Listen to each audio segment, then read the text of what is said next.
think there's just general interest in bats, just worldwide. I think they're kind of always been a mysterious animal, kind of an unknown, and the unknown is always intriguing. And educate people on bats to show how interesting they are, so how useful they are, and that they're really nothing to be afraid of, but in fact to be revered and helped, and really, that they're worthwhile.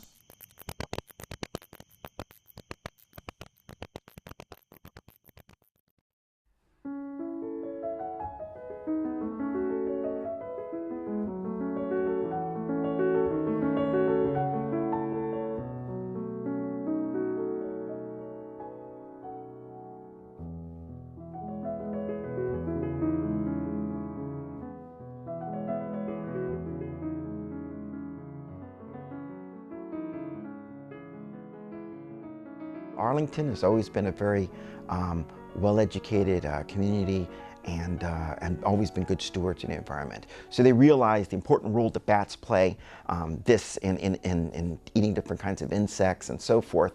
And so knowing that they're so important, and also knowing that across the country there's so many different declines, Arlington has done what they can to try to do to provide a better habitat which way they can. So what inspired you to install a bat house? Control of mosquitoes would be the primary reason, but also knowing about white nose syndrome and some bats in the eastern U.S. and northeast being endangered with white nose syndrome, trying to help the bats thrive in Arlington. There's been some problems with the bat population having a virus. I think it's a virus. And so that's a little scary. We don't want to lose our bats. Other things that I think have been impacting our bat population is night light. There's something called light pollution, and people forget that when they want to. Even though I live in Arlington, even on my block, they wanted to put more street lights, and they wanted everybody to leave their porch lights on all night, and that's harmful to moths and other night insects and bats. Lights attract different kinds of insects. Those insects, especially things like moths, which are favorite food for bats, then end up getting killed. And that is a big problem because there's less food for bats. So in all of our park plans, any big lights we see, if the night lights are necessary, can we do anything to either dim the lights, or if nothing else, they're all shielded, pointed down at a certain area, they're on timer. Everything we can to reduce light pollution. This reduces the amount of insects, and it helps the bats. And it also helps about 97% of the birds too, because they need the caterpillars and other insects that are out there. So when we help one animal, we end up helping everything else, and that includes bats. What do you know about bats? Oh, what I just learned. I've learned that there are thousands of species of bats, and that there are many in this area, and they're smaller than I really thought. Some of them the size of a thumbnail. And there's a bat right up there right now. So there you go. And I also know that they also are suffering from a disease, a fungus, that's killing them off. It's kind of sad.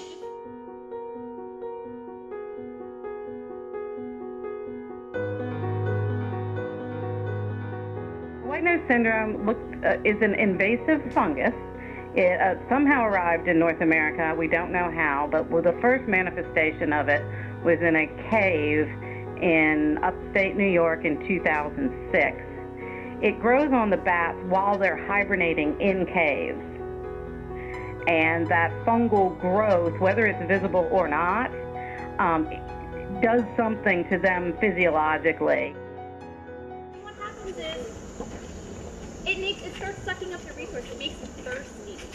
And then what happens is the bats, then it makes them kind of itchy. So they'll wake up and they'll itch and they'll scratch. And they might fly around and drink a little water from inside the cave. And then they'll go back to sleep. The problem is they keep waking up. And they keep waking up. And they keep waking up. Now, I know a few years back people were promoting bat houses, bat boxes. The positive of that is, even if that didn't 100% work, it got people interested and got people thinking about it and feeling like they could do something about it. And so, like, what is the common reaction you receive when you tell people that you had a bat house? Some people Knew exactly what it was when I was putting it up, and didn't think anything different of it. Some of them thought it was a bat, or thought it was a birdhouse. Others kind of cringe a little bit, like, bat, how you're trying to attract bats? Why? So. On bats, well, I've heard they're like flying rats. Well, maybe the myth about vampire bats that likes to suck blood or something like that. The shape of their little bodies, the way their face looks. I personally don't like them. They scare me, and I can't tell the difference between a bat and a bird. I've had friends who had to get a rabies shot for having them in their house. I think one of the most damaging myths is that they all have rabies, and that is just absolutely untrue. They're considered a vector species, which means rabies is present in the population, just like the flu is present in our populations. So not these creepy things that fly at night and all. They realize that they're important members of the community. They're an important piece of what makes Arlington a better habitat and a better place, and they will do their part. I think there's always more education to be possible out there. We have to be careful when we get scared of things like mosquitoes and so forth, because when we spray for mosquitoes, we will also be killing the food for bats. So there's lots of education that's always possible, but Arlington's always been willing to learn about that. I've always appreciated them for what they are. And what they are is like probably the most effective predator of night-flying insects. So what they're doing for us is pest control. Well, they eat a variety of different garden pests, and that includes everything from moths, which is a favorite of one group of bats, and of course the caterpillars and so forth can be garden pests, although they also provide food for lots of other animals. So some of these, like corn earworms and things like that, that's a kind of garden vegetable, and we definitely want to help control those pests that might eat that. Same with beetles. The most common bat that we have here in Arlington, the big brown bat, its favorite food are beetles, and beetles are what every rose gardener hates because they're eating all of our leaves. A lot of those beetles fly at night, and those are favorite foods for the bats. And so the bats help us out in all of our gardening efforts, as well as other kinds of pest control. Urban farming, I am very excited about it because I think it's another way to continue to green or keep green our community. I've lived in Arlington for a long time. I don't want to tell you how long, my entire adult life. And so I really have seen the changes and the growth and the urbanization. So I think it's really important for us to stop and think about how we can keep the green world, the natural world, a part of our community, and be that the insects or the flying mammals or the, corn, tomatoes, vegetables, all of that's important, I think. So I would just continue to support that. They are eating plant pests. So every green tree you look at, every green plant you look at, every vegetable you eat, every crop, those are all being protected by bats. What can someone do to help with bats? Directly, I think the easiest thing to do is probably to provide habitat and just to be aware of the things that they can do in their yards and environments to be, beneficial towards them. So, like we said before, having less insecticide, water sources, but also,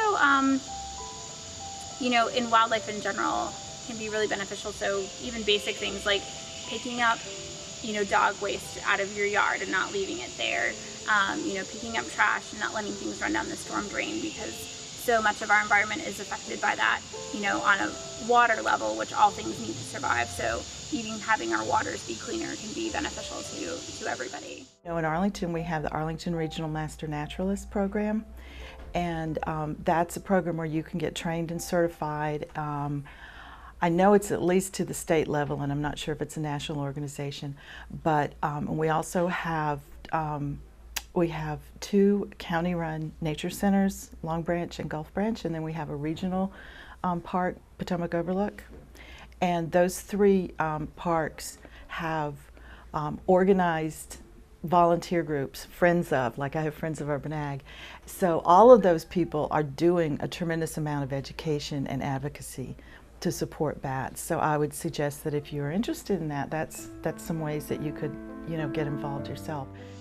In Arlington itself, the nature centers are always here to answer any questions, to come up with any things like that. We also have our animal control offices that folks can call if they have questions or concerns about bats, or contact with them, or ones that they see. So we're mainly here just to educate people and inform them of bats and what they're doing for us, or what precautions people might need to take around them. I think that surprises a lot of people, that these small mammals really have loads of personality, and just like your cats and dogs do, they're just charming animals.